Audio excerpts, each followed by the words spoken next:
Bien, chicos, tengan todos muy buenas tardes. Vamos hoy día a desarrollar en el curso de Historia Universal lo que es el feudalismo y el surgimiento del capitalismo mercantil. La semana pasada habíamos hablado acerca de las invasiones bárbaras, también nos habíamos enfocado bastante en lo que es el Imperio Carolingio, mm, el Imperio Bizantino también.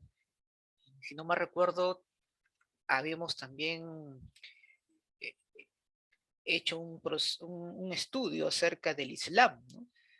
Son obviamente hechos que ocurrieron justamente durante un importante periodo a la cual llamamos la Edad Media, ¿no? Por así decirlo de manera tradicional. A ver, es un hecho importante que la Edad Media tiene tres importantes periodos. La Alta Media o la Alta Edad Media, que surgió pues entre los siglos 5 hasta el siglo 9, y ahí pues hemos estudiado algunos acontecimientos importantes, ¿no? Por ejemplo, los reinos bárbaros, el imperio carolingio, el imperio bizantino, ¿correcto? Y también pues la expansión del Islam. Luego, lo que hoy vamos a ver es el medioevo.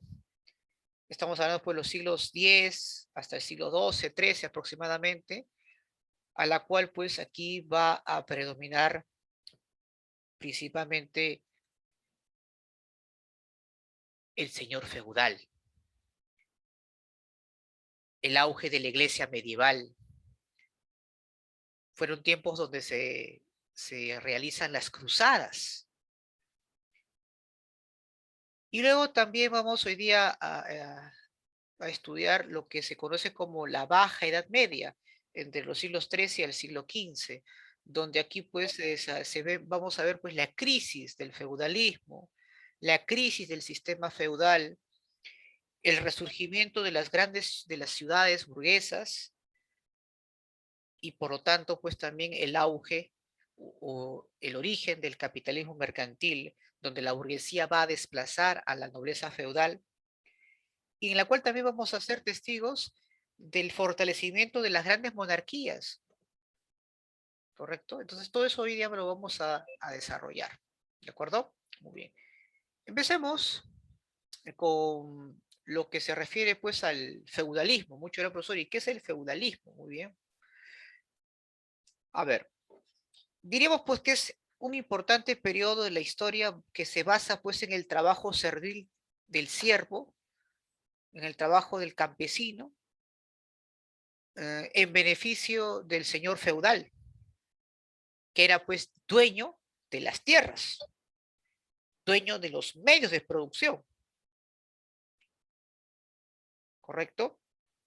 Entonces aquí vemos principalmente que este sistema económico, político y social a la cual pues llamamos feudalismo, porque de ahí, porque proviene pues del término feudo, que es tierra, que es latifundio, se va a sustentar en dos importantes pilares, jóvenes. Por un lado, la posesión y usufructo de la tierra, cuyo dueño es el señor feudal, en donde el señor feudal le entrega feudos, parcelas a los campesinos para que estos utilicen su fuerza de trabajo en beneficio del señor feudal. Esa va a ser la relación que va a existir entre el campesino o el siervo y su señor feudal. Por otro lado, también vamos a ver acá las relaciones de dependencia entre el vasallo y el señor feudal. Bueno, vasallaje por un lado y servidumbre por el otro, ¿no? Vasallaje, ¿por qué? Porque va a haber acá una relación, un vínculo entre el señor feudal y el vasallo, ¿correcto? Ahí está, muy bien. Y cuando hablamos de servidumbre, vean por favor en esta imagen donde el campesino pues prácticamente le sirve al señor feudal, entregando su fuerza de trabajo para la producción de la tierra. Entonces esto es muy importante y que no debemos olvidar, ¿no? Muy bien, muy bien. Justamente más adelante vamos a ver cuál es esa relación de servidumbre entre el vasallo y el señor feudal y el siervo con el señor feudal. Entonces, eso es importante siempre tener en cuenta, ¿correcto? Muy bien. Profesor, dígame usted algunas características, por favor, del feudalismo. Bueno, en primer lugar, aquí pues claramente hay un decaimiento del poder de los grandes monarcas, de los emperadores, debido pues a que por el afán de poder conseguir la lealtad de sus súbditos, entrega tierras. Muchas de estas tierras pues empezaron a ser hereditarias entre ellos mismos, prácticamente quitándole poder al monarca. Eran tiempos donde el rey incluso era vasallo de los señores feudales, que gracias a las guerras que realizaban constantemente obtenían más tierras. Recuerden que el poder se basa en la sustentación o en la obtención de tierras. Mientras más feudos, más tierras tengo, más poder voy a obviamente poseer, ¿no? Esa era la consigna. El poder pues se basa en la apropiación de tierras, ¿de acuerdo?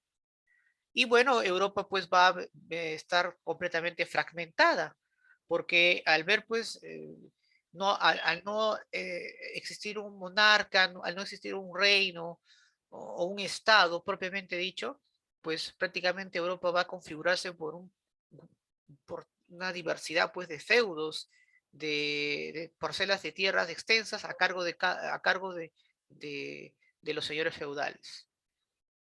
Eso es lo que prácticamente políticamente hablando, esto se conoce como una poliarquía, ¿de acuerdo?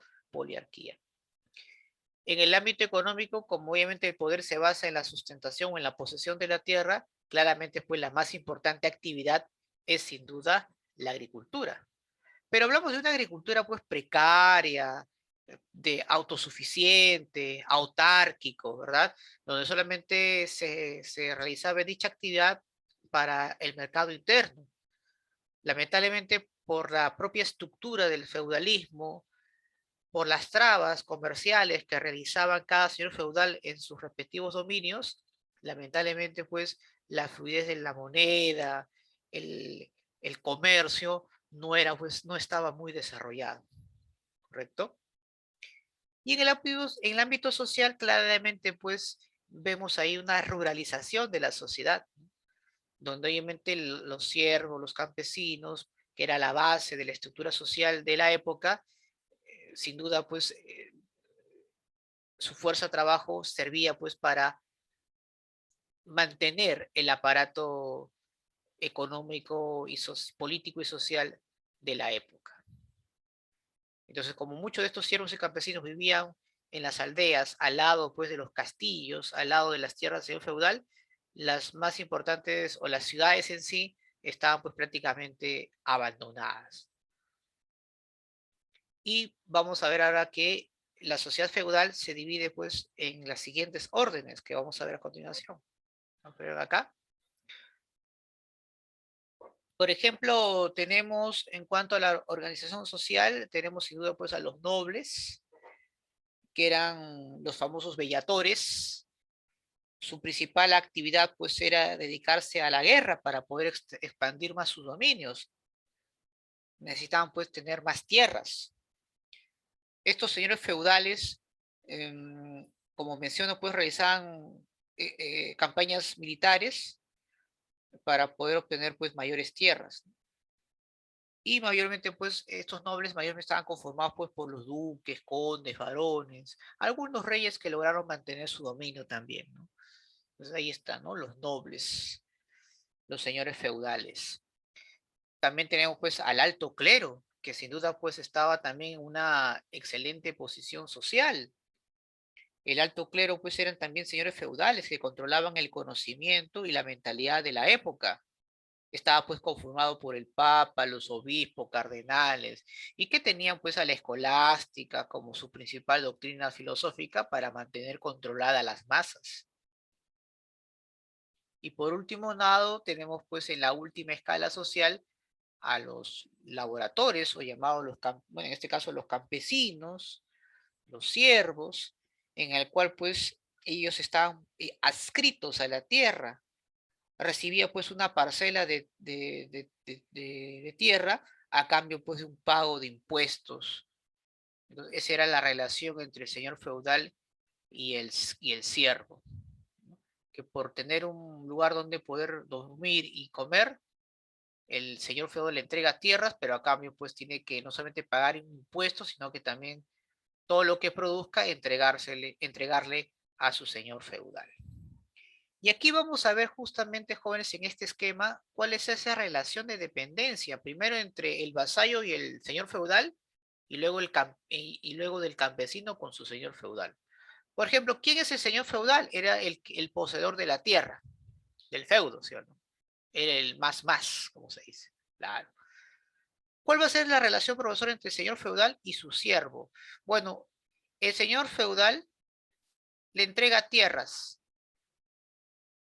para que el siervo pueda subsistir y también recibir protección por parte de su señor feudal.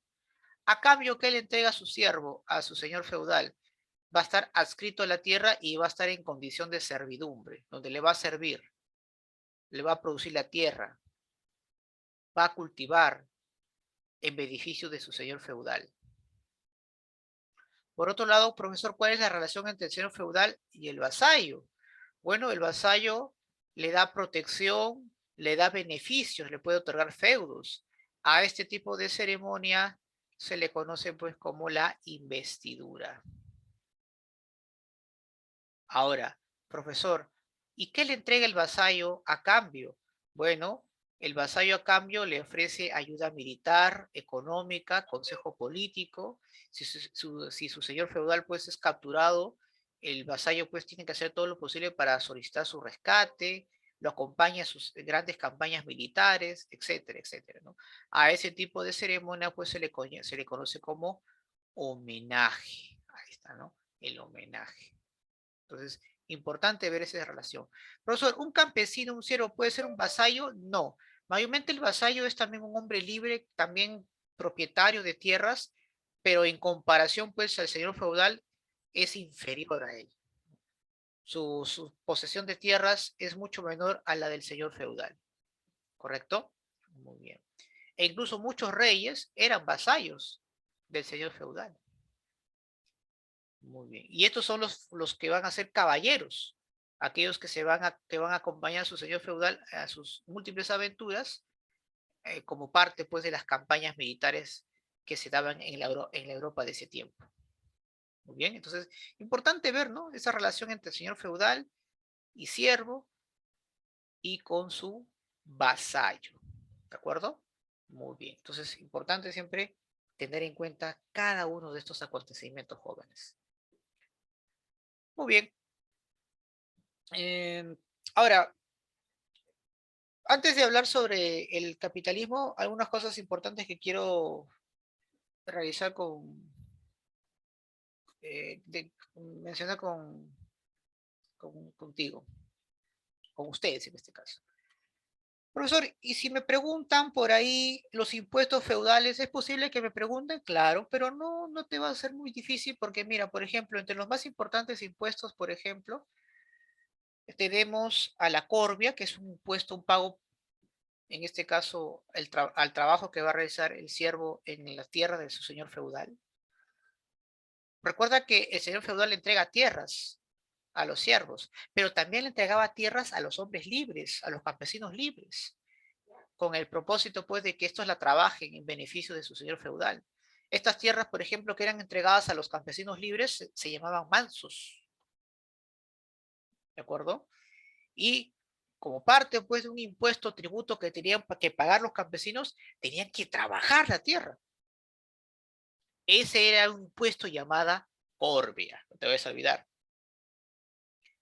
Profesor, ¿y qué es la talla? Ah, es un pago pues en monedas que se le otorga. Cada feudo, cada señor feudal acuñaba su propia moneda y solamente era válida dentro del feudo. Por eso que no había comercio, no había fluidez monetaria, por esas trabas que se realizaban. Profesor, ¿qué es el diezmo? Bueno, es el pago pues del 10% de la producción agrícola en beneficio de la iglesia. tenemos a la primicia, ¿no? Que era pues la primera cosecha del año, a la iglesia también se tenía que pagar. El peaje era pues un pago por usar un feudo a otro feudo, ¿no? Ese era también un pago que se tenía que realizar. El pontazgo, un pago por cruzar un puente.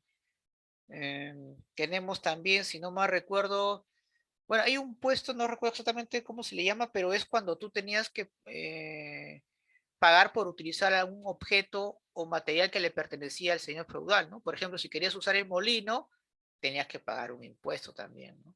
Porque nada le pertenecía pues al campesino, al siervo. Entonces, eso también es importante siempre tener en cuenta, ¿no? Está pues la gabela, ¿no? Que es un pago por usar un instrumento, etcétera, ¿no? Entonces, hay que también siempre tener en cuenta. Es más, si tú querías casarte, o sea, si el campesino quería casarse, también tenía que pagar un impuesto, ¿no? El famoso formariaje, ¿no? Que es un pago por permiso de matrimonio. Imagínate, ¿no? Te cobraban por todos lados, ¿eh? Claro, entonces eran los impuestos, ¿no? Que la mayoría de la población tenía que pagar. Y recuerda que habían, la sociedad feudal tenía tres elementos. Hablamos también, pues, del feudo. Está también el otro elemento es el señor feudal propiamente dicho y el vasallo, ¿no? Esos son los tres elementos de la, del feudalismo. Ahora, por ahí me dicen, profesor, por ahí me han preguntado, porque sí ha venido como examen de admisión, ¿qué es la pernada? Es también un impuesto, jóvenes, o un derecho que tiene su señor feudal. Es el pago, pues, mediante el cual, pues, el campesino le entrega, pues, a su mujer, al señor feudal, la primera noche de bodas, por ejemplo. Ese también ha sido, digamos, parte, pues, de un pago a su señor feudal, ¿no? Entonces, esos son, digamos, los más importantes, por así decirlo, impuestos que se pagaban en ese tiempo, ¿correcto? Muy bien. Ahora, más o menos entre el siglo XIII, entre el siglo, claro, siglo perdón, XII y XIII, se producen las famosas cruzadas, jóvenes. No sé, ¿qué vienen a hacer las cruzadas? En este caso, pues son guerras como parte pues, de una campaña de expansión para poder instaurar el feudalismo en Oriente, en el cual van a utilizar pues como excusa que la Tierra Santa, es decir, que Jerusalén ha sido pues tomado por los musulmanes. Entonces se busca justificar este interés económico como un tema o como un acto religioso. Es una guerra santa, una guerra entre cristianos y musulmanes, cuando en realidad pues el propósito principal era la obtención de tierras en Oriente, ¿no? Y aquí pues participa el Papa, los caballeros, monarcas, señores feudales, pero obviamente todas esas cruzadas pues fueron un fracaso y eso provocó una crisis en el siglo XIV, básicamente por la caída después de la producción, ¿no? En los feudos. Las tierras pues ya no eran cultivadas como corresponden, había pues descendido bastante la producción, muchas personas, muchos campesinos libres deciden migrar a las ciudades, se fortifica o se intensifica el comercio entre Oriente y Occidente tras el término de las cruzadas, por lo tanto, pues las ciudades empiezan a crecer, principalmente las ciudades cerca a los puertos, y los feudos poco a poco empiezan pues a ir perdiendo gente, ¿no? La mayoría de los campesinos prefiere ir a sus puertos, a esas ciudades, en busca de mejores oportunidades laborales. Entonces hay una reactivación económica tremenda en ese tiempo. Esa es la época pues del surgimiento del capitalismo mercantil. Profesor, ¿y qué es el capitalismo mercantil? Bueno, es el siguiente sistema económico social donde se basa pues en la explotación del trabajador asalariado, eh, en beneficio pues de este nuevo grupo social que va a desplazar a los nobles feudales. Me refiero pues a la burguesía, que era pues el propietario de los medios de producción, como es el caso del capital, la maquinaria, herramientas, etcétera. En este caso, pues vamos hoy día a estudiar sobre la primera fase del capitalismo, que es el capitalismo mercantil, ¿correcto? Ahora, ¿cuándo se origina, profesor, el capitalismo mercantil? Justamente surge pues durante la Baja Edad Media, ¿no? Durante la crisis del sistema feudal, luego de las cruzadas. Va a haber pues sin duda una revolución comercial de Europa, en la Europa de ese tiempo, donde la reactivación económica entre Europa y Asia obviamente se va a intensificar, permitiendo pues sin duda el crecimiento, el desarrollo de la burguesía como nueva clase dominante, debido pues a la concentración de riqueza que van a tener por la actividad pues sin duda que están realizando. Entonces, eso es importante siempre tener en cuenta. Algunas características, profesor, del capitalismo mercantil. Bueno, una de ellas, por ejemplo, tiene que ver pues con el desarrollo tanto de la artesanía, la producción manufacturera, que se realiza pues en los talleres. Ahí pues encontramos al maestro, artesano, al oficial y al aprendiz. Ellos pues se agrupan en gremios, que en este caso es para poder proteger sus intereses frente a los mercaderes que trasladaban también productos hacia otros lugares, principalmente Asia. Estos mercaderes pues tenían sus propias ferias. Estas ferias pues eran mercados temporales en la cual pues ahí desarrollaban su actividad comercial. Y para poder afianzar más su poder, estos mercaderes empiezan a formar ligas, es decir, unir ciudades en una misma zona comercial para poder monopolizar la ruta que iba pues hacia Asia y así evitar la competencia con otros comerciantes. Ellos buscaban pues controlar estas rutas del comercio, ¿no? Y defender pues a todos a quienes eran parte pues de esta liga. Entre las más importantes pues tenemos a la Liga Hanseática, que unía pues a los pueblos del norte de Europa, la Liga Lombarda, que unía a los pueblos o a las ciudades-estado del norte de Italia, y también pues la Liga Hispánica, en especial pues la ciudad de Cataluña, por ejemplo. Ahí está, ¿no? Importante siempre tener en cuenta. Aquí pues claramente vemos en la estructura social jóvenes, como ustedes pueden apreciar, adelante ya está la burguesía, ¿correcto? En este caso hablamos pues de los mercaderes, comerciantes, maestros artesanos. Tenemos a los sectores populares como son los artesanos, oficiales, los aprendices, etc. Ahora bien, esto es muy interesante lo que ahora que voy a mencionarles en estos momentos, jóvenes. Observen aquí. ¿Cuál es la relación, profesor, entre monarquía, iglesia y burguesía? Muy bien. ¿Había una necesidad entre los tres? Claro. Para empezar, la iglesia era la única institución feudal medieval que todavía se mantenía. Ya los señores feudales estaban siendo desplazados por la burguesía. Pero ¿por qué se mantuvo la iglesia todavía bastante tiempo, por un buen tiempo más, profesor? Porque ellos van a mantener todavía la mentalidad medieval en el poblador europeo.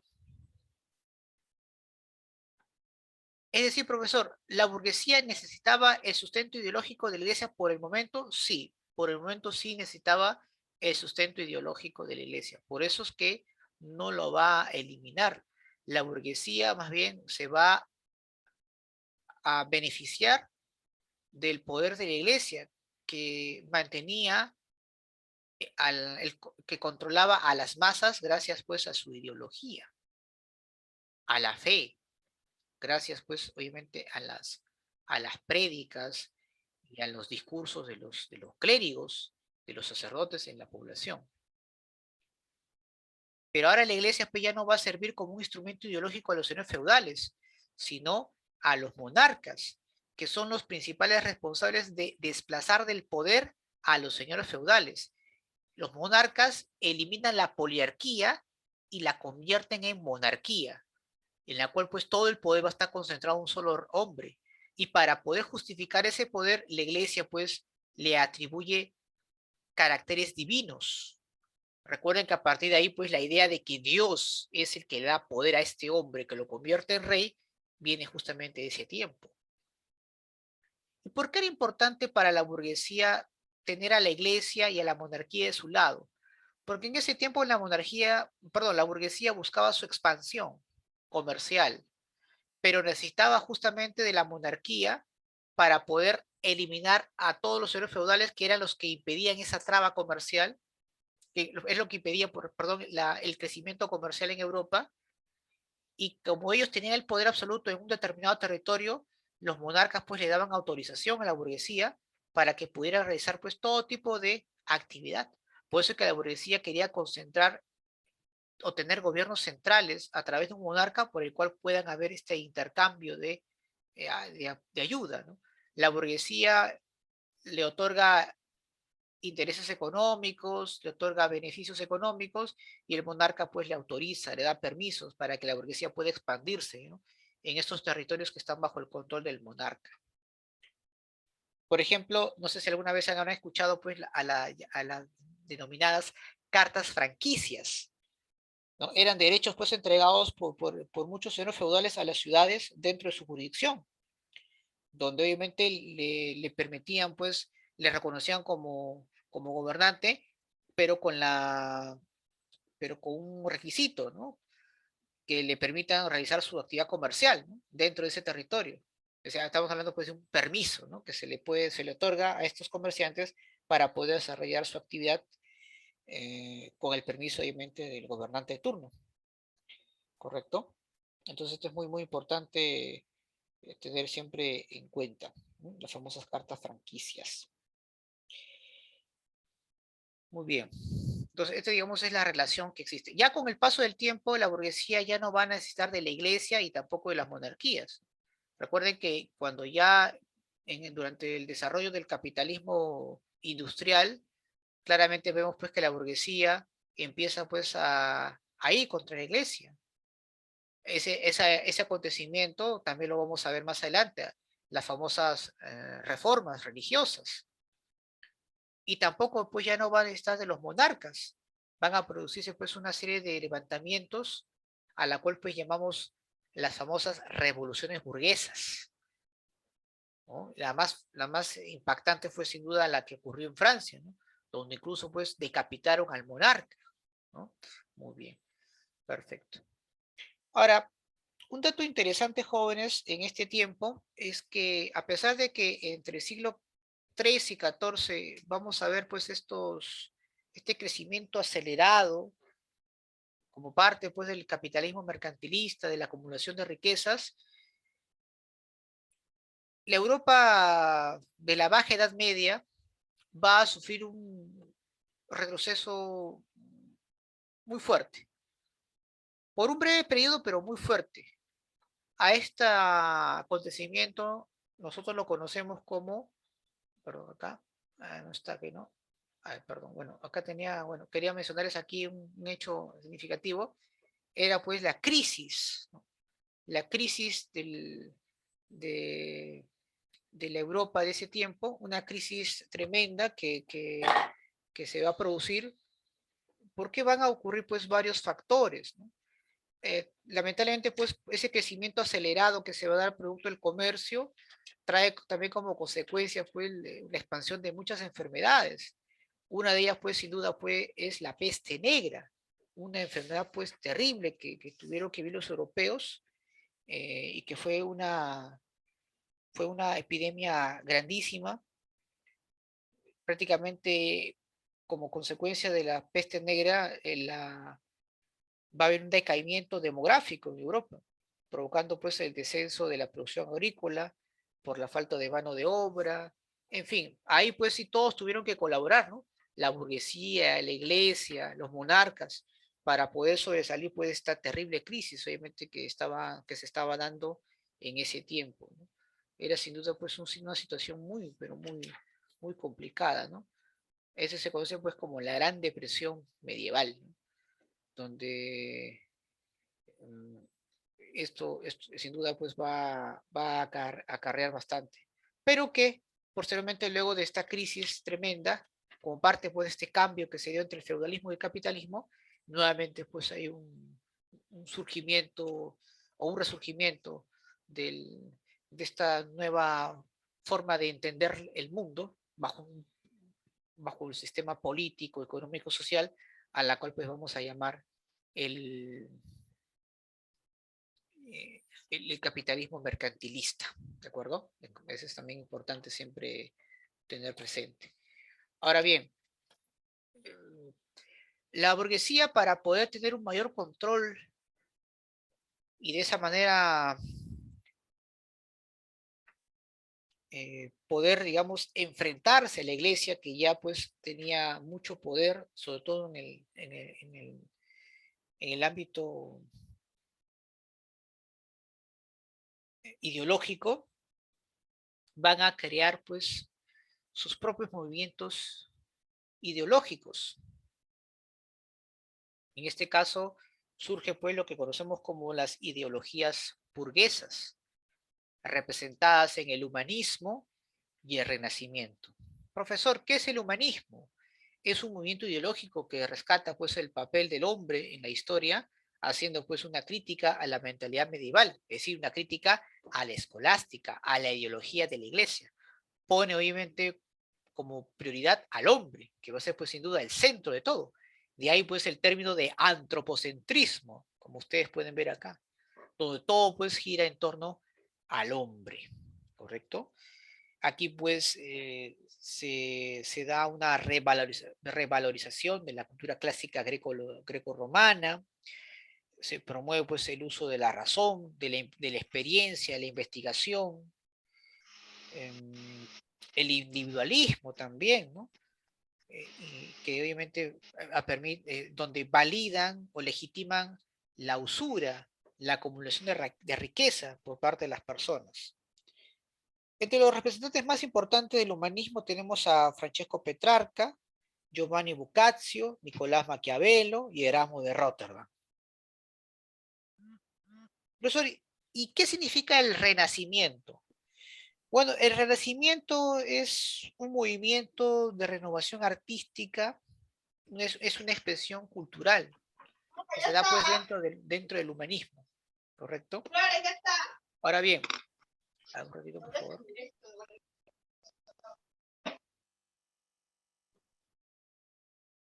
Ahora bien, una de las características del Renacimiento es sin duda pues se caracteriza por ser naturalista, es decir, trata pues de imitar los elementos de la naturaleza, se practica ahí pues las bellas artes. Aquí pues lo que más va a destacar sin duda va a ser pues sin duda la pintura, la escultura, la arquitectura. También pues se va a inspirar pues en los elementos greco-romanos. Y estos artistas van a ser protegidos por los famosos mecenas. Muchos de ellos pues financiaban incluso sus obras. Lo interesante es que los mecenas pues no solamente van a ser eh, mercaderes poderosos, burgueses ricos, sino que también los papas, señores feudales también que todavía existían, que se habían aburguesado, que se dedicaron a la actividad comercial, también pues financiaban a estos importantes artistas. Por ejemplo, en pintura destaca pues Botticelli, destaca Rafael Sanzio. En escultura destaca pues Donatello, Miguel Ángel Bonarotti, y en arquitectura pues ni qué decir, ¿no? Tenemos a Donato Bramante, tenemos a Brunelleschi, el caso del Leonardo da Vinci es algo excepcional porque no solamente era pintor, era escultor, era científico, era pues, polifacético, ¿no? Nuestro amigo Leonardo.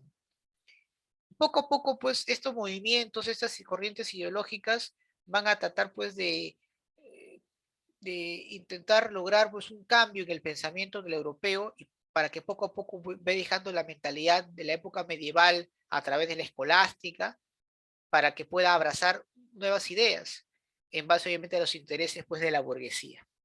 ¿Correcto? Entonces, interesante ver estos aspectos.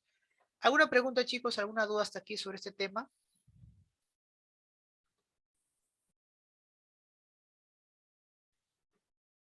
A ver, una pregunta acá. Dice, derecho del señor feudal que afecta la intimidad de los siervos recién casados. ¿Se acuerdan que había un impuesto que tenías que pagar? Pernada. La perdada, ¿no? Jornada. Muy bien, excelente. Listo. Continuamos.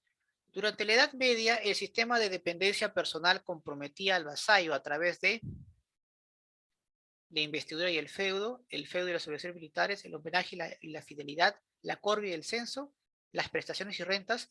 Había una relación de dependencia la cual el vasallo tenía que La realizar. investidura y el feudo. La, La investidura o el homenaje. El vasallo daba lo que era el homenaje y fidelidad, ¿no? A su señor feudal, ¿no? Muy bien, correcto. Esa era la relación de dependencia, de vasallaje, eso se le conoce. En la Edad Media, el acto por el cual el señor le daba al vasallo un objeto como ferrón, como terrón de tierra o anillo. ¿Cómo se denominaba eso? Cuando el señor le otorgaba, era una ceremonia también. ¿Cómo se llama esa ceremonia?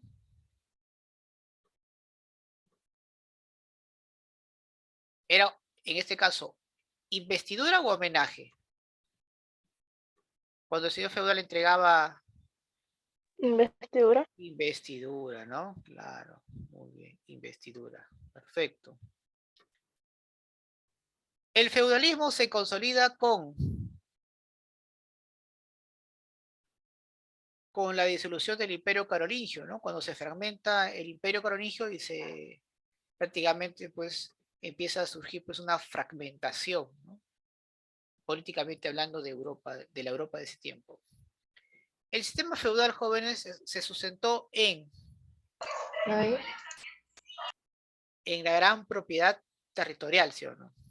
Muy bien, correcto. A ver, acá otro. ¿Cuál fue la causa principal de las cruzadas, jóvenes? La, La, Claro, expandir el feudalismo en Oriente, ¿no? Correcto. Muy bien. Sobre la economía feudal se puede decir que la base económica fue la agricultura, las clases más poderosas se dedicaban exclusivamente al comercio, no. Continuó el cambio tecnológico, tampoco. La mayor parte de la población fue artesana, no, fue campesina. Impidió la actividad gremial de las ciudades, no existía. Por lo tanto, pues, la, la base, ¿no? De la economía fue la agricultura rudimentaria, rural, como quieras llamarlo. Muy bien. Son elementos primordiales del feudalismo. ¿Se acuerdan que justamente le mencioné los elementos? La D, ¿sí o no? La Sí, D. feudal, feudo y vasallo, ¿no? Claro, muy bien. Se denomina vasallaje al contrato feudal, a la alianza entre dos señores, al nivel de relación iglesia-feudo, al ofrecimiento de servicios al señor. ¿Más de una es correcta?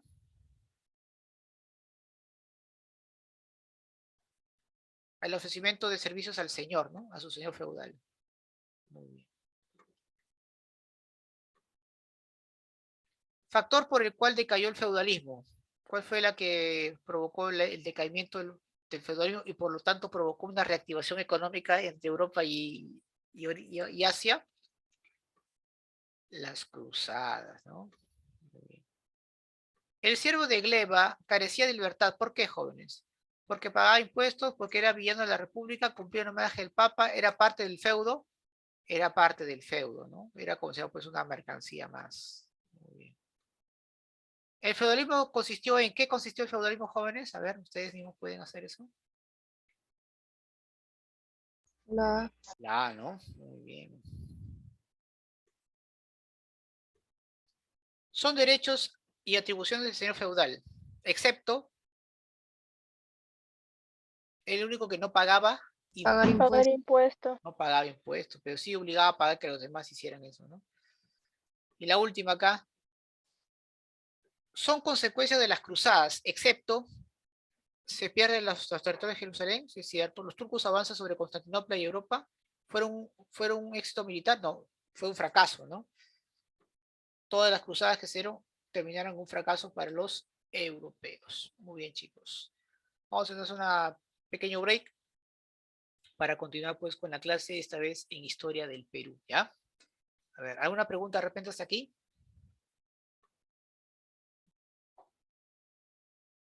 Bien, chicos, bueno, continuando con la clase, esta vez con el curso de Historia del Perú, vamos hoy día a desarrollar acerca de lo que es las rebeliones indígenas y también las conspiraciones criollas. A ver, em, recuerden que las reformas borbónicas, tema que llevamos la semana pasada, habían pues provocado mucha inestabilidad política y económica, incluso social, en la colonia. Muchos no estaban de acuerdo pues con estas reformas, porque era más que todo una presión tributaria que afectaba directamente pues a los criollos, comerciantes e incluso la élite indígena y en especial pues también a los sectores populares. Por lo tanto, pues las reformas no van a ser muy bien recibidas y por lo tanto, pues van a haber pues una serie de luchas, de conflictos sociales. Entre las más importantes, pues sin duda van a ser las rebeliones indígenas. Desde que se inició pues las reformas borbónicas, estamos hablando pues siglo XVII, finales del siglo XVII, hasta el siglo XVIII van a haber pues una serie de levantamientos de indígenas, pero de las que más vamos a destacar por el impacto que tuvo fue sin duda pues la de Juan Santos Atahualpa y Túpac Amaru II. ¿Qué viene a ser, profesor, las rebeliones indígenas? Bueno, son movimientos de carácter anticolonial que van a luchar pues contra la explotación y los abusos de las reformas borbónicas que afectaban directamente la administración colonial. Entre las causas principales, claro está pues la explotación de la masa indígena, en la cual pues para que el imperio español recaude más, se le incrementó la mitad a los trabajadores. Por lo tanto, pues tenían que trabajar más con un sueldo miserable. También pues se produce un impuesto o un aumento a la alcabala, que era pues, recuerden que la alcabala que era un pago pues que tenías que hacer de tu propiedad, ¿no? El cabala era un pago pues que se tenía que realizar. Muy bien. Tanto por la compra como la venta pues, ¿no? De un producto. Y también pues la legalización de los repartos mercantiles, que era pues una forma de abuso por parte de los corregidores, donde obligaban a los indígenas a comprarles productos, muchos de ellos innecesarios y muy costosos.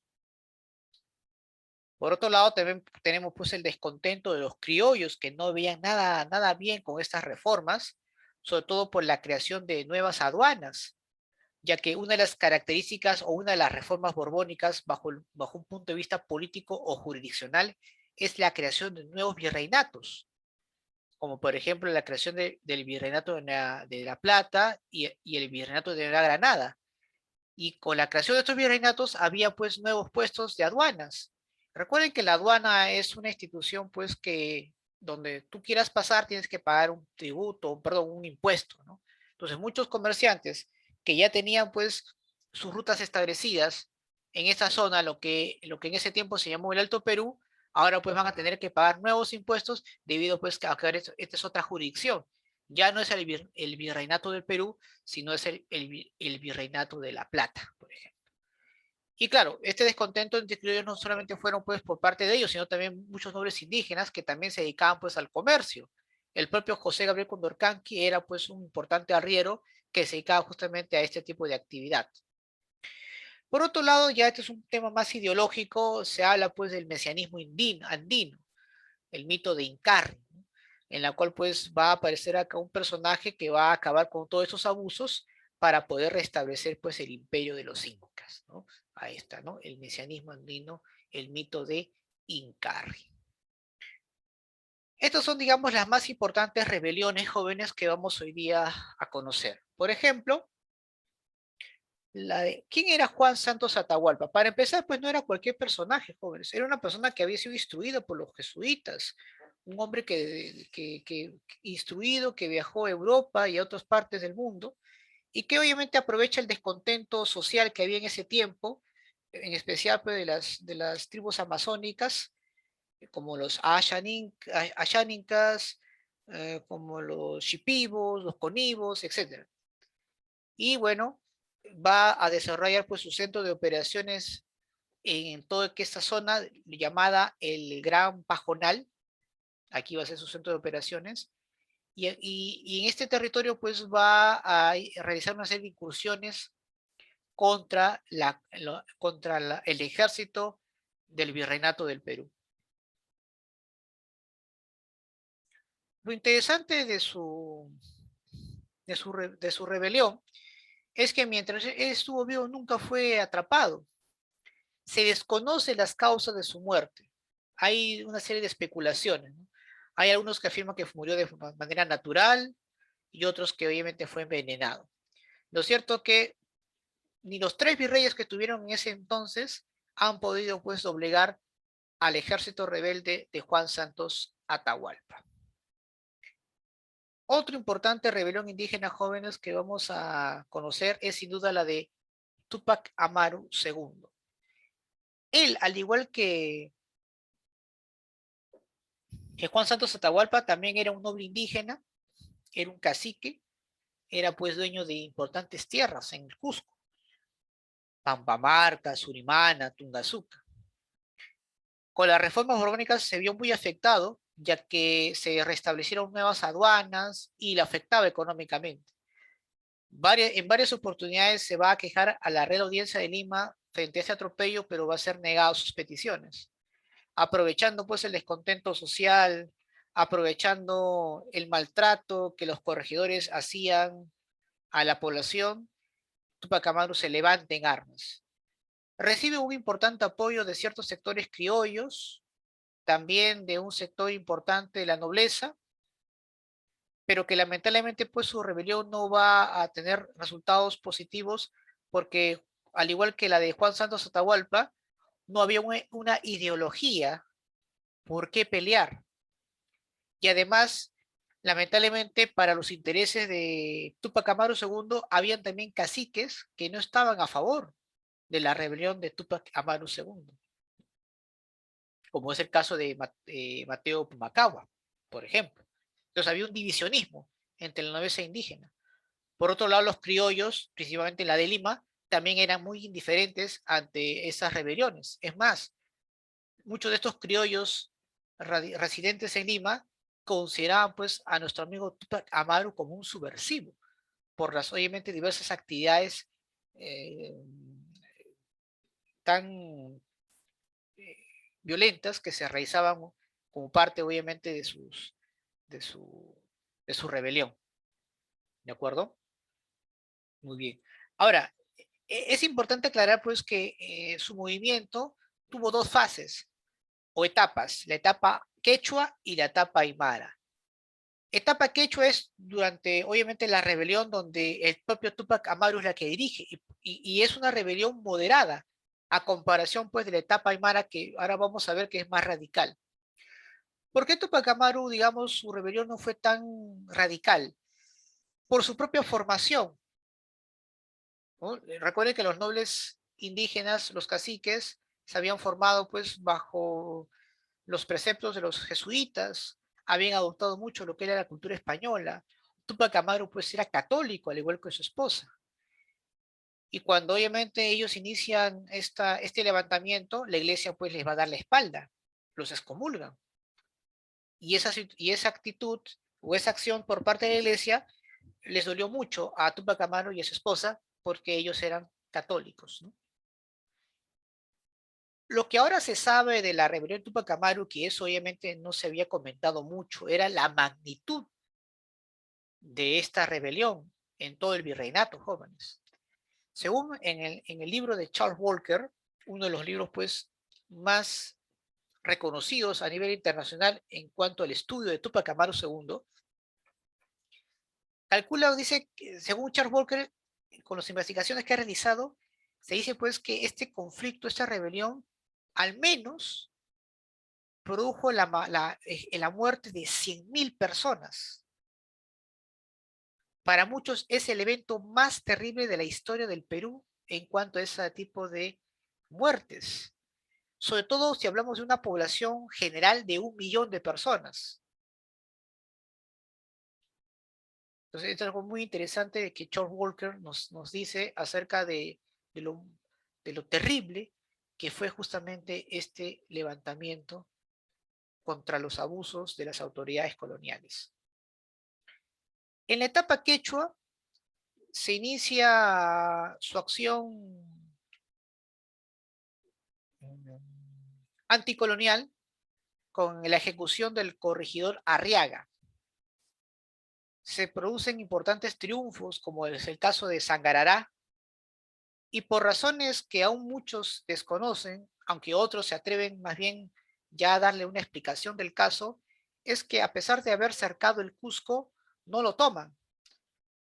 Una de las razones por la cual eh, no lo ha hecho es porque en el Cusco se encontraban pues muchos aliados de Tupac Amaru que no eran pues mayormente indígenas, sino también eran criollos, que obviamente si daba la orden de ataque, sus grupos, eh, sus, eh, en este caso su ejército, sus tropas, podían pues acabar con la vida de sus aliados de Tupac Amaru, con los criollos obviamente que eran muchos de ellos informantes y que tenían pues importantes nexos con la élite criolla y con la aristocracia española. Entonces por eso es que no ataca el Cusco. Lamentablemente pues su movimiento no va a tener repercusión importante debido pues a que hay un divisionismo, ¿no? En el cual pues eh, ha resultado pues ser terrible para los intereses de Tupac Amaru. Lamentablemente, pues, las traiciones, las intrigas, hicieron pues que su movimiento empiece pues a tener de reveses en el sentido de que ha habido pues derrotas tremendas, como por ejemplo en la batalla de Checacupe. Ahí pues él tuvo que huir, pero al final es traicionado y entregado a las autoridades coloniales para luego pues ser ejecutado, ¿no? Recordemos pues que Tupac Amaru muere en la plaza del Cusco junto con toda su familia, ¿de acuerdo? Y sus más importantes colaboradores. Pero su muerte no disminuyó para nada las ganas pues, de seguir luchando contra el abuso colonial. Se inicia pues la etapa aymara en lo que es el Alto Perú, actual Bolivia, entre lo que es Puno y la meseta del Collao. Como por ejemplo la rebelión en Azángaro, como bajo el liderazgo pues, de Diego Cristóbal Tupac Amaru, y en el Alto Perú, es decir, en Bolivia, a cargo pues de Julián Apaza Tupac Katari. A diferencia de Tupac Amaru, tanto Diego Cristóbal como Julián Apaza no tenían una formación ni un vínculo con algún tipo, con la nobleza indígena, ni mucho menos con la élite dominante. Por lo tanto, ellos no van a tener ningún tipo de respeto por esos grupos de poder. E incluso van a quemar iglesias, asesinatos de sacerdotes, eclesiásticos, en fin, fue una situación mucho más dramática y radical que la que se vio con Tupac Amaru II. Pero una vez más, pues ellos fueron traicionados, la iglesia como instrumento mediador al final pues también decidió entregar a estos rebeldes a manos de las autoridades coloniales y van a ser pues ejecutados terriblemente. ¿Cuáles van a ser, profesor, las consecuencias de las rebeliones indígenas? Bueno, una de las consecuencias, jóvenes, tiene que ver sin duda, pues, que van a suspenderse completamente los corregimientos, porque consideraron las autoridades coloniales que fue una de las razones más importantes por las rebeliones por el cual los indígenas se van a rebelar. Entonces los corregimientos se suprimen y se instauran las intendencias. Se crea la Real Audiencia del Cusco. Muchos piensan que obviamente para poder atender los reclamos de la población, pero no, más bien va a servir esto como un instrumento de control para evitar pues futuros levantamientos, porque lo que provocó Tupac Amaru II hizo remecer pues sin duda la estructura colonial de la época. Se van a abolir los repartos mercantiles, por el cual los corregidores abusaban, ¿no?, de los indígenas, y temporalmente, como para poder calmar un poco la situación, van a eliminar la mita, ¿no?, en especial la mita minera, pero luego eso va a volver otra vez, ¿no? Por ahora van a eliminarlo o abolirlo para evitar pues mayores desmanes. Y se va a prohibir leer pues las obras del Inca Garcilaso de la Vega, por ejemplo. Los comentarios reales va a ser pues vetado en ese tiempo, ¿correcto? Muy bien. Este podemos decir pues que va a ser la primera etapa de nuestro proceso de independencia, las rebeliones indígenas. La segunda etapa tiene que ver pues sin duda con las conspiraciones criollas, que justamente vamos a ver. A ver, mientras que en otras partes del virreinato, como en Nueva Granada, de La Plata, se estaban dando importantes levantamientos, que eran pues movimientos separatistas, mayormente pues integrados por criollos de Buenos Aires, Caracas y de otros lugares, para poder realmente acabar pues con la dependencia de la monarquía española. Pero en el caso del Perú, jóvenes, no fue tan real, o bueno, no fue tan parecido a ello. Es más, en el virreinato del Perú podemos tener hasta 3 tipos de criollos.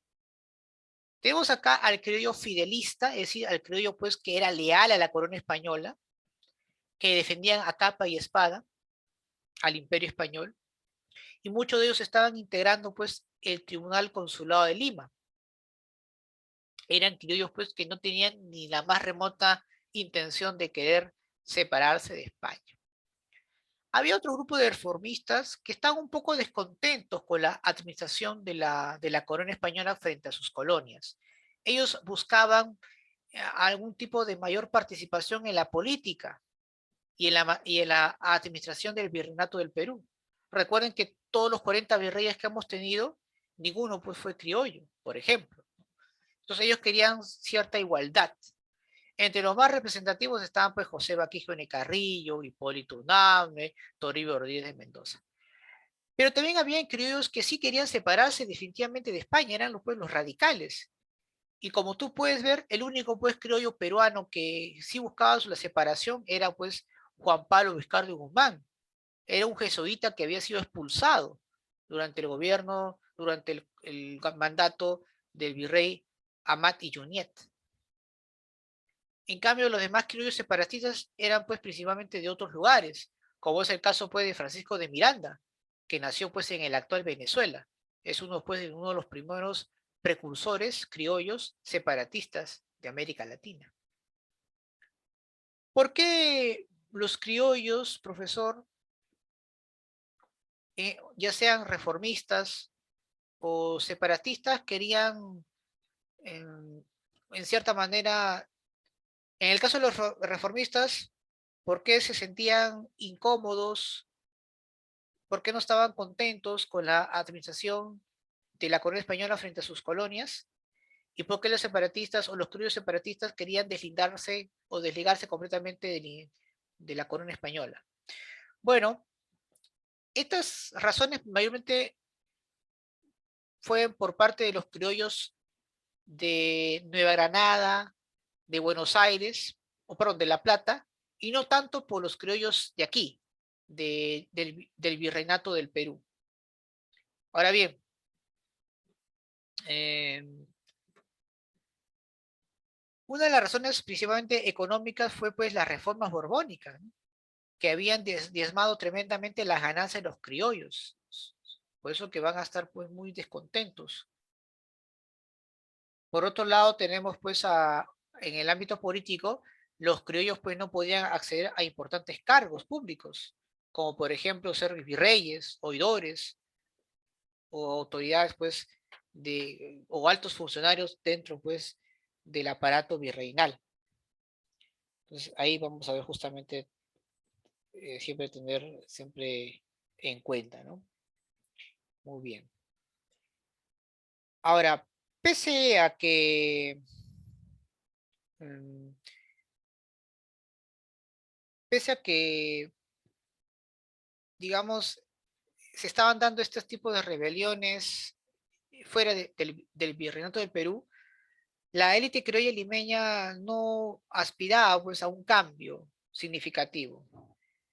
Mayormente estaban conformes con, con la estructura económica, política y social del virreinato. Los fidelistas, los criollos del Tribunal Consular de Lima, no aspiraban pues a hacer cambios importantes en el aparato burocrático virreinal.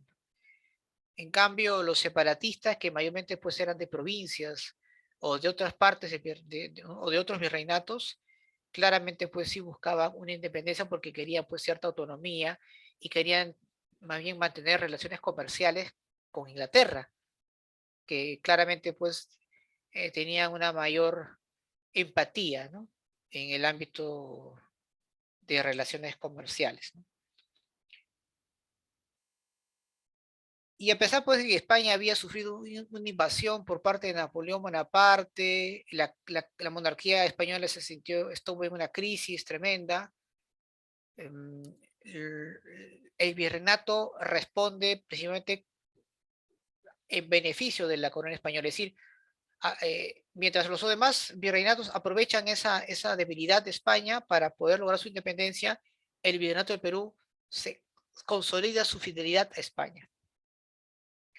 Pero pese a ello, van a haber pues levantamientos de criollos de provincias que claramente pues buscan la independencia del Perú, pero que no van a tener pues el respaldo de los grupos de poder, en especial pues de los criollos fidelistas. A este tipo de acontecimientos se conoce como, que vamos a ver acá, los levantamientos criollos, que justamente se dieron de manera simultánea cuando se estaban formando juntas de gobierno en otros lugares. Por ejemplo, hubo levantamientos por parte de José o Francisco Antonio de Cela en 1811, Crespo y Castillo en Huánuco en 1812, Enrique Pallardel en Tacna en 1813, o el levantamiento pues, más importante de estos tiempos, a cargo pues, de Mateo Pumacahua, que empieza pues, a redimir sus culpas, junto con el apoyo pues, de los criollos. En este caso hablamos pues de los hermanos Angulo, en toda la parte del sur andino, pero que lamentablemente pues no contó con el apoyo pues de las élites dominantes de ese tiempo, que no buscaban para nada la independencia del Perú, y encima pues el virrey Abascal no solamente logra aplastar toda la junta de gobierno que se habían creado, como en Caracas, Buenos Aires, Santa Fe, Bogotá, Quito, La Paz, Chuquisaca, sino que acabó con todos estos movimientos rebeldes al interior del virreinato, no con el apoyo logístico de la corona española, sino con el apoyo económico y financiero, o en este caso con el apoyo económico de, del Tribunal Consular de Lima. Los criollos de Lima apoyaron la, el, el, el orden colonial, evitaron pues cualquier tipo de levantamientos, conflictos, que obviamente se puedan dar eh, en beneficio o en contra de la corona española, jóvenes. ¿Mm? Así es. Muy bien. ¿Alguna inquietud de repente hasta aquí, chicos, sobre esa parte?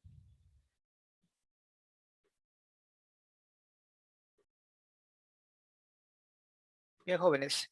En esta parte, ya como parte, bueno, como tema final, vamos a hablar en el curso de geografía acerca pues del mar peruano, también conocido pues como el mar de Grau.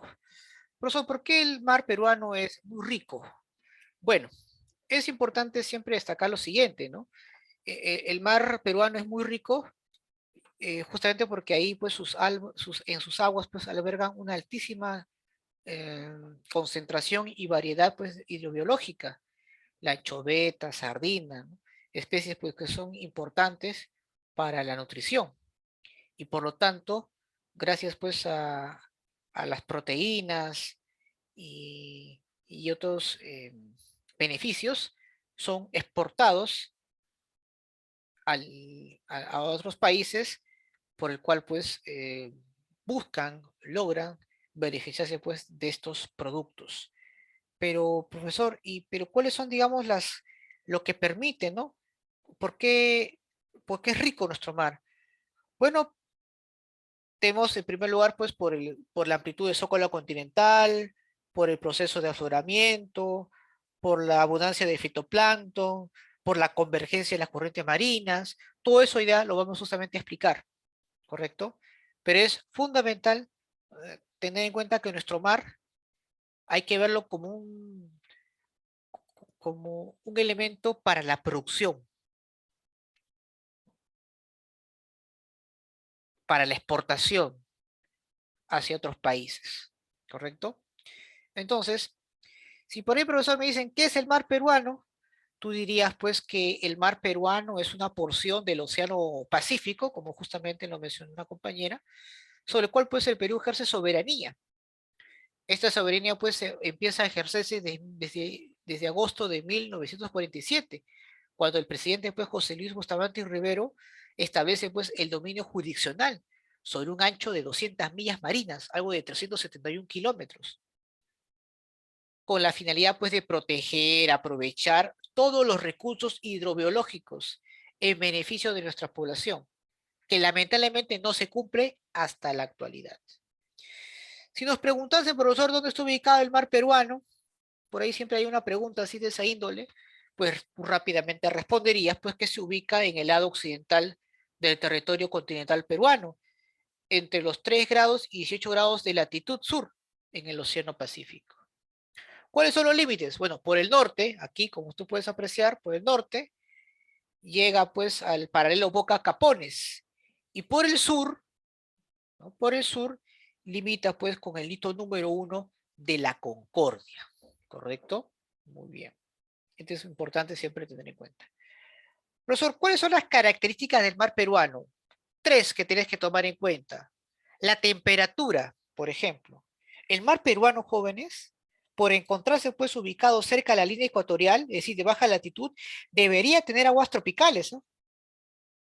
Pero gracias pues a las corrientes marinas que provocan pues que las temperaturas del agua se enfríen entre 17 y 19 grados, gracias pues por esta influencia, ¿no? de la corriente peruana y que también gracias al proceso de afloramiento tengamos aguas frías, eh, una temperatura ideal para poder conservar diversas especies, ¿de acuerdo? Entonces eso también muy, muy importante tener en cuenta. ¿Por qué nuestro mar es color verde, profesor? Sobre todo en la parte de la costa norte y sur, porque si tú te vas a la costa norte, ahí te vas a dar cuenta pues que empieza pues a cambiar de color, ¿no? Ya se ve medio azulino.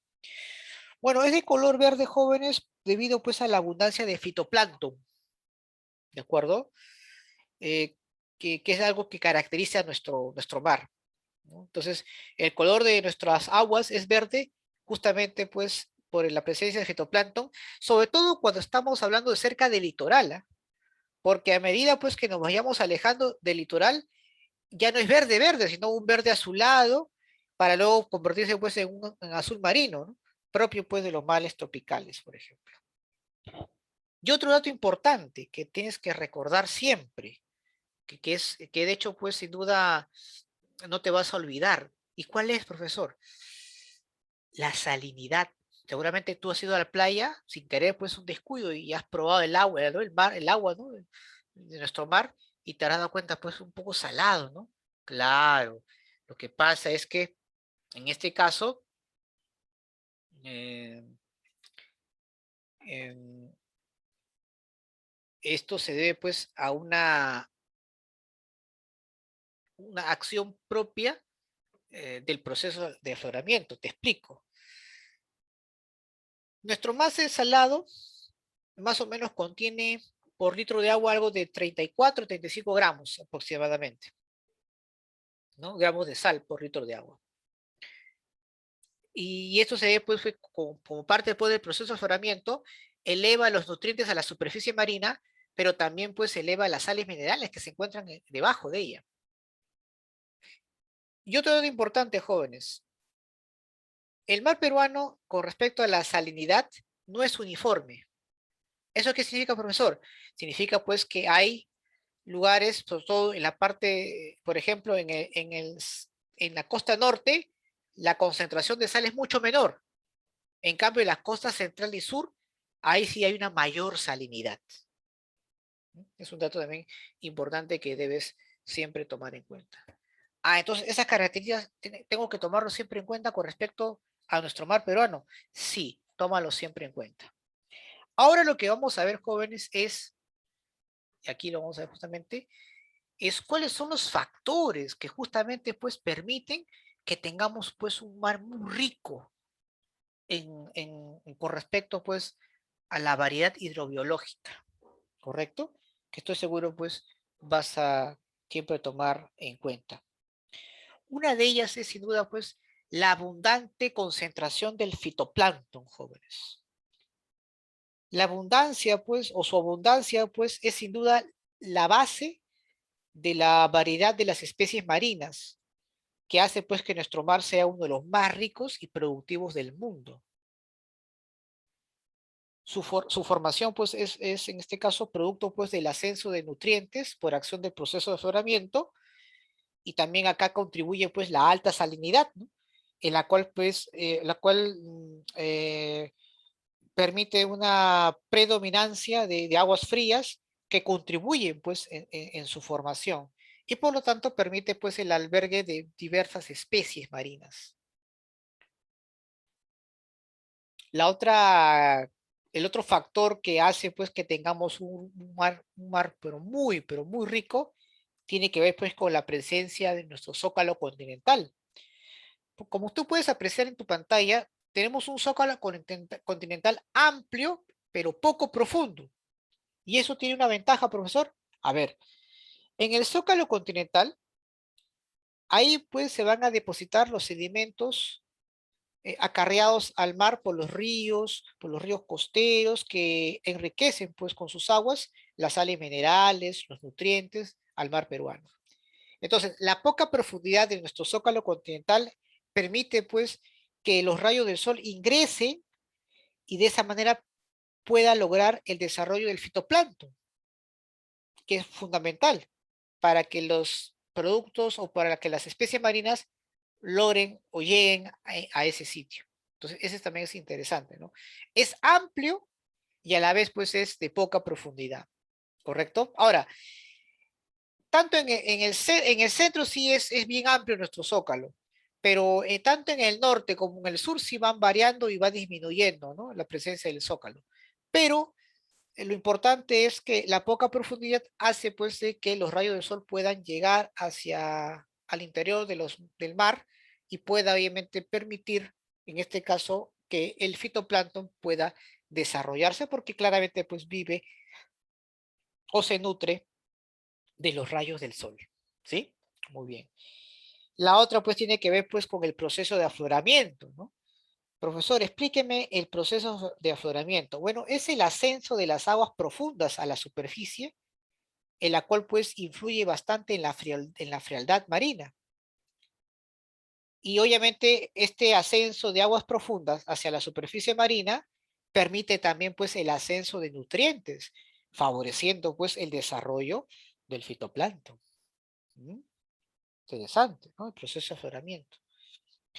Y la convergencia, profesor, de las corrientes marinas también es un factor importante por el cual vamos a tener ¿Una variedad hidrobiológica envidiable? Sí. Recuerden que la confluencia de las aguas de diferentes temperaturas, incluso de salinidad también, generan pues condiciones para poder albergar diversas especies marinas. Por ejemplo, la corriente marina de Humboldt o peruana de aguas frías permite pues o atrae a peces como la anchoveta, la sardina.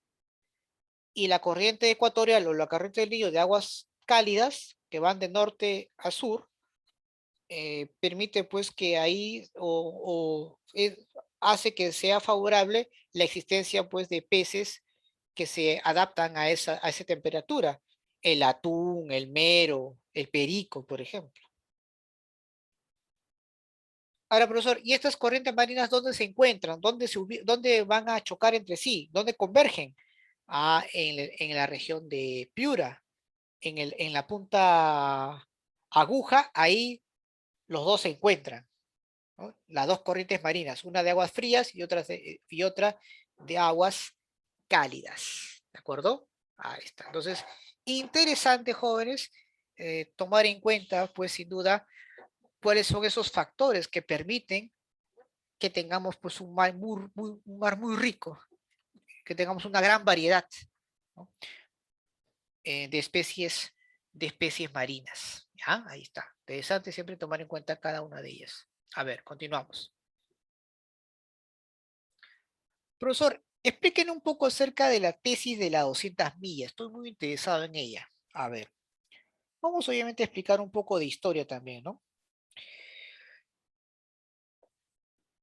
Después de la Segunda Guerra Mundial, jóvenes, Estados Unidos plantea tener soberanía de sus mares, tanto en el Océano Pacífico como en el Océano Atlántico. Incluso ellos disponen que sea pues de 200 millas marinas. Los demás países también empiezan a seguir esa motivación, esa iniciativa. Pero el Perú va más allá de eso. El Perú no solamente quiere reclamar soberanía marítima, es decir, solamente la administración del mar, sino también quiere denominar al mar como parte del territorio peruano, es decir, dominio territorial, que es muy distinto a soberanía marítima. Claramente, pues, esa iniciativa del Perú no era bien recibida por los Estados Unidos ni las demás potencias que explotaban ya nuestro mar desde mucho tiempo atrás. Por eso que se hizo todo lo posible para evitar que esta propuesta llegue. Pero, pese a esa situación, muchos países van a adoptar jurídicamente la propuesta peruana, de que no solamente se le reconozca soberanía marítima, sino también dominio territorial. Y a partir de ahí, pues, Ecuador, Chile, México y otros países van a aceptar la propuesta del Perú. Es por eso que en el 1 de agosto de 1947, bajo un decreto supremo, el Perú, a través del presidente José Luis Bustamante y Rivero, establece pues una zona de control y protección de la riqueza nacional que está en el mar, hasta un límite pues de 200 millas marinas, con la finalidad pues de proteger, conservar y utilizar pues estos recursos naturales en beneficio de la población o del Estado peruano. ¿Cuáles, profesor, van a ser acá los fundamentos que el Perú propone para poder, digamos, dar a conocer al mundo que es un derecho que ellos tienen? Bueno, uno de los fundamentos que propone el Perú es su relación, pues, entre la corriente peruana y la costa del Perú, ¿no? Un fundamento geográfico. El desplazamiento de los cardúmenes, que obviamente van más allá de las 12 millas marinas. Por eso es la importancia de obtener, pues, 200 millas para aprovechar justamente los recursos que hay ahí. En cuanto a los fundamentos económicos, hay un interés, pues, sin duda, de conservar la especie, contribuir pues en la pesca, el desarrollo de la economía nacional. En el ámbito social busca pues que la pesca sea un aporte para alimentar al pueblo, que sea pues también que permita ser un medio de sustento y permitir pues la empleabilidad en las personas o en la población. En el ámbito político, bueno, el fundamento es la autodeterminación y ejercicio de la soberanía como Estado independiente, la responsabilidad en la disposición pues, de los recursos sin llegar a depredarlos. Y en el ámbito jurídico, porque como no hay pues, una norma internacional que prohíba que un país pueda adherirse a la tesis de 200 millas, pues esto lo lleva, lo establece o lo propone pues a la Corte Internacional de Justicia establecida en La Haya y que obviamente a partir de ahí pues empieza a prevalecer esta idea o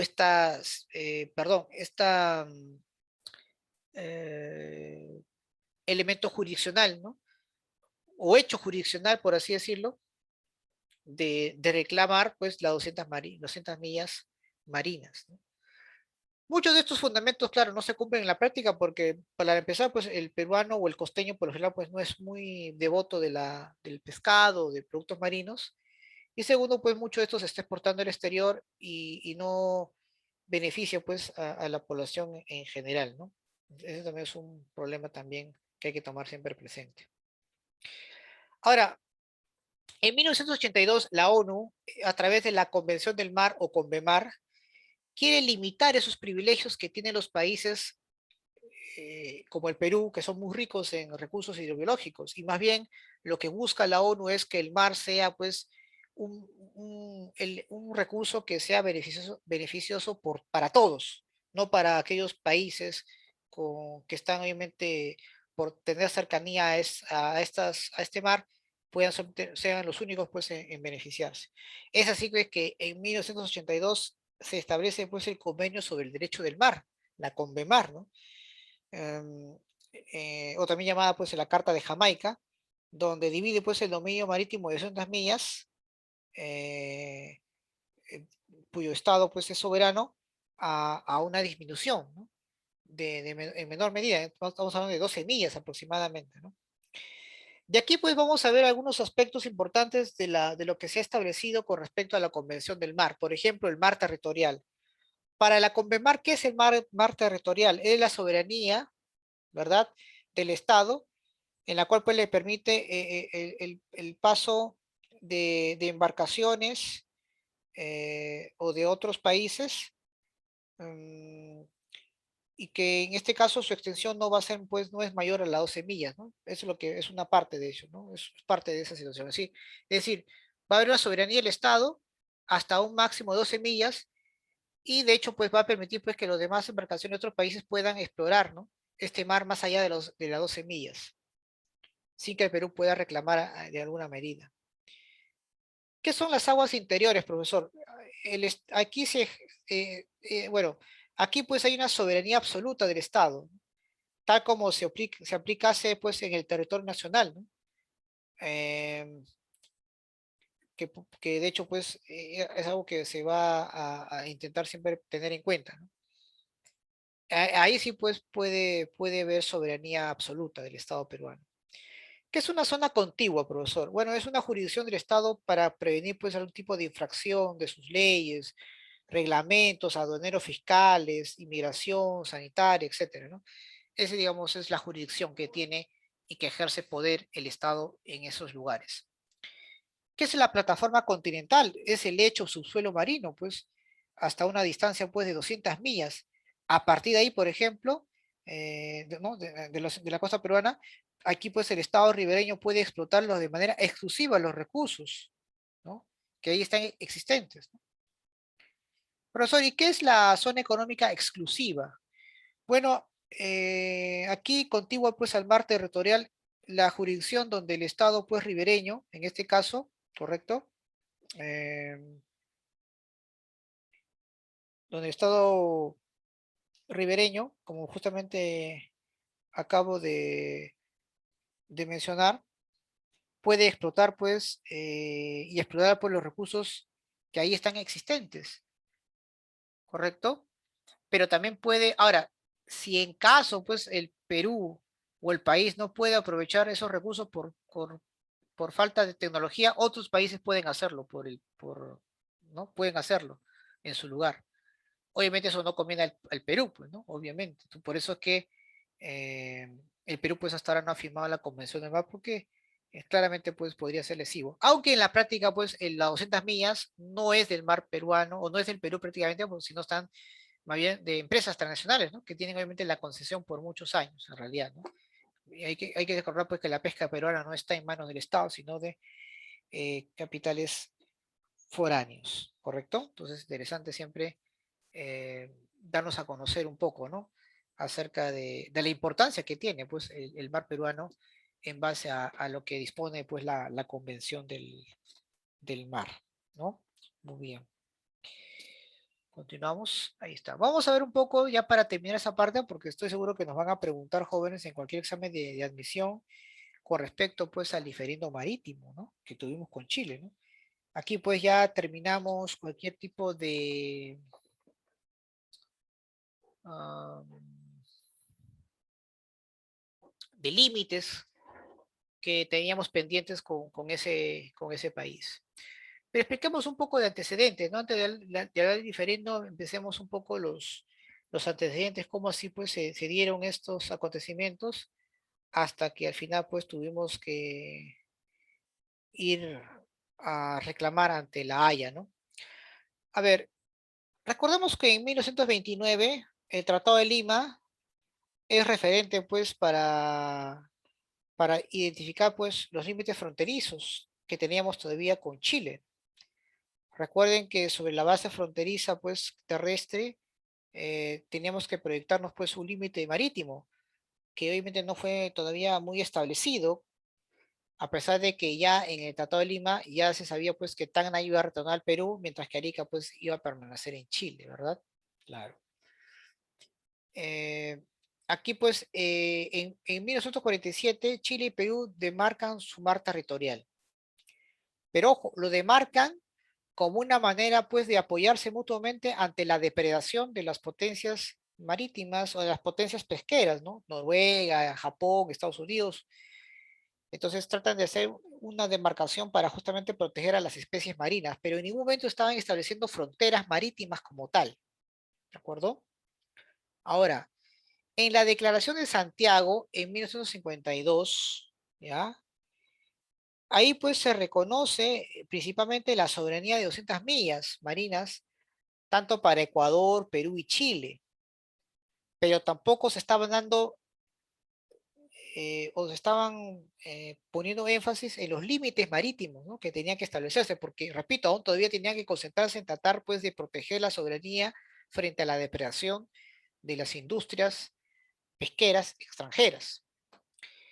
Ahora, en 1954 hay un convenio sobre una zona especial fronteriza marítima, donde delimita, pues, zonas de extracción pesquera entre Perú, Chile y Ecuador. Por lo tanto, hay que tomar en cuenta de que ahí todavía, pues, no se estaba logrando establecer límites fronterizos, sino más bien de apoyo, de colaboración mutua, ¿no? Claro, hicieron demarcaciones para evitar, pues, que los pescadores puedan de repente desviarse e irse de un lugar ¿no? De una frontera a otra. Ese era el propósito, ¿no? Ahora, en 1982, la Convención del Mar, pues, propone resolver esta delimitación territorial marítima hasta un máximo de 12 millas, a través, pues, de una línea equidistante, ¿no? Que es obviamente lo que se buscaba. Ahora, esta disposición, pues, claramente no va a ser aplicable porque, pero no se va a aplicar, perdón, por la existencia, pues, de hechos históricos, ¿no? Que se han dado entre estos países como parte, pues, de su propio proceso histórico. Y por lo tanto, pues, al ver una serie de controversias, deciden, pues, litigar a la Corte de la Haya, que tiene competencia para poder, obviamente, realizar su veredicto. La propuesta peruana, pues, era esto, ¿no? El tema de la equidistante, línea equidistante, que es lo que obviamente buscaba por la posición geográfica del Perú frente a las costas del mar peruano. Chile obviamente quería mantener la línea lateral que siempre había permanecido por mucho tiempo. Y al final, pues, la Corte resuelve favorecer o en este caso, dar la razón en parte a Chile y en parte a Perú. Por ejemplo, este va a ser nuestra nueva frontera marítima con Chile. En las primeras 80 millas va a ser lateral y a partir de ahí pues va a empezar a tener un descenso, ¿no? En el resto de las 200 millas para obviamente tener, ejercer ahí en este caso soberanía, ¿no? Todo este territorio, toda esta parte del territorio es lo que el Perú va a obtener, ¿no? Ahí está. Muy bien. Ese, chicos, pues con respecto pues a el, el mar peruano y algunas características. Y claro, pues también hay que tomar en cuenta con respecto pues al diferendo marítimo, ¿no? Sin duda, ¿no? Entonces hay que siempre tenerlo presente. Bien, ¿alguna pregunta, chicos? ¿Alguna inquietud acerca sobre este tema, sobre el mar peruano? ¿Preguntas, dudas, inquietudes? A ver, primera pregunta, dice acá.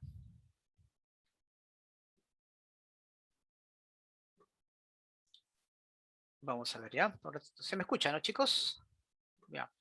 Dice, el mar peruano es uno de los más ricos del mundo en recursos hidrobiológicos.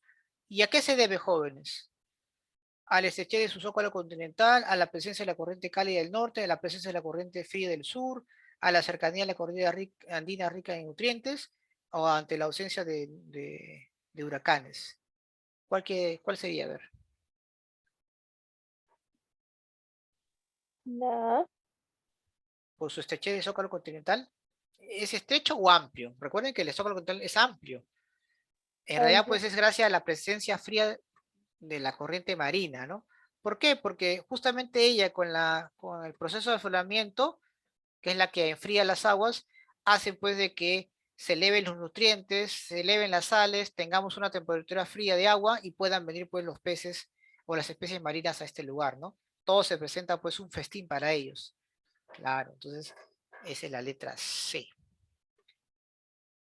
¿Cuál es el factor que favorece la gran variedad ictológica del mar peruano, jóvenes? La frialdad de sus aguas, el elevado calor de las nubes, la intensidad de las lluvias, el talud continental estrecho o la poca salinidad del mar.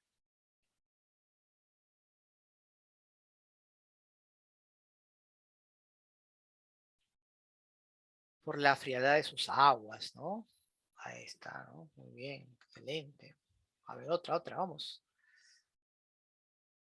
La morfología del territorio peruano presenta fuertes contrastes y una gran diversidad de formaciones, desde la plataforma submarina hasta la altura de los Andes. De acuerdo con ello, indique cuál de las siguientes afirmaciones sobre el relieve submarino es correcta. La amplitud del zócalo alcanza su mayor extensión en el sector norte debido a la formación de tablazos. Bueno, les había indicado pues que en la parte norte el zócalo continental disminuye, ¿no? De tamaño. Así que la respuesta no es correcta esta. Dice, el talud es una zona pendiente muy inclinada o de brusco descenso que no presenta relieves surcados, es decir, cañones submarinos, ¿no? Al contrario, sí lo presentan. C. El zócalo es la región de la plataforma continental sumergida de declive suave y de amplitud no uniforme a lo largo de la costa peruana. Ajá, puede ser. D. El fondo marino, más allá de las 400.000 metros, la fosa peruana chilena alcanza su mayor profundidad frente al puerto de Matarani. No, no es cierto. La dorsal de Nazca es una cordillera submarina situada a 150 kilómetros al oeste de Ica. Se extiende hacia la isla Galápagos, no, se extiende hacia el sur, no hacia el norte. Por lo tanto, ¿ahí cuál sería la respuesta, chicos? La C. La C, ¿no? Claro.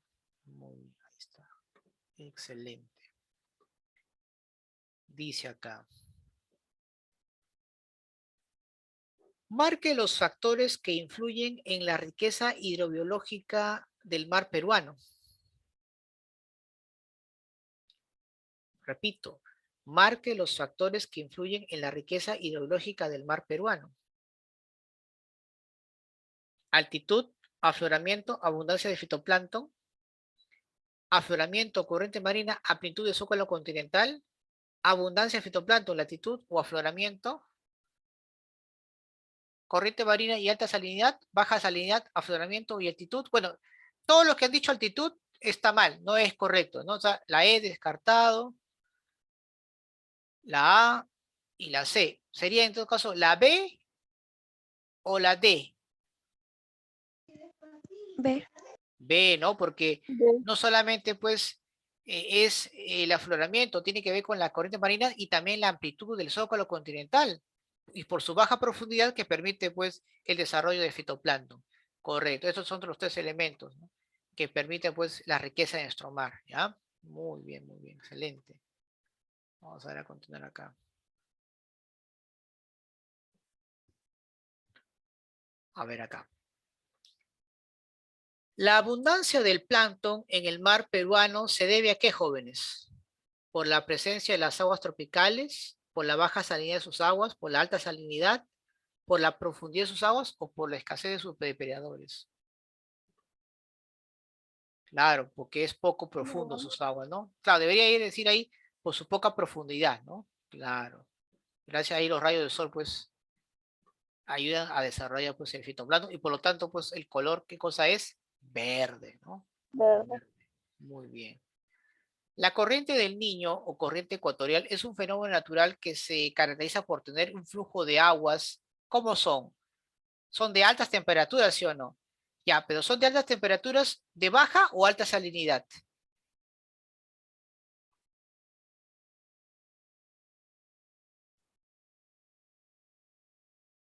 ¿Qué dicen ustedes? A ver, acá hay una respuesta. La C, me dice el profesor. Bueno, recuerda que a medida que nos vayamos al norte, el color empieza a cambiar, ya no es verde, sino azulino. Pero también, ¿qué pasa con la sal? Disminuye. Entonces estamos hablando pues de que el mar o la corriente del Niño tiene dos características, es de alta temperatura y de baja salinidad, ¿no? Entonces ahí sería la respuesta perdón, de baja salinidad, C. perdón, la C, ¿no? Muy bien, excelente. Por ahí también ya lo respondieron en el chat. Muy bien, la C, correcto, muy bien, baja salinidad. Sigamos. Dice, en una anomalía climática y oceánica que consiste en el incremento de la temperatura del mar en el verano y como consecuencia hay un aumento de las precipitaciones en la costa norte. Ah, ¿se acuerdan? Ese es un fenómeno que trae muchos problemas al Perú, ¿verdad? Provoca pues inundaciones en la costa norte, sequías en la Sierra Sur. ¿Cómo se llama ese fenómeno?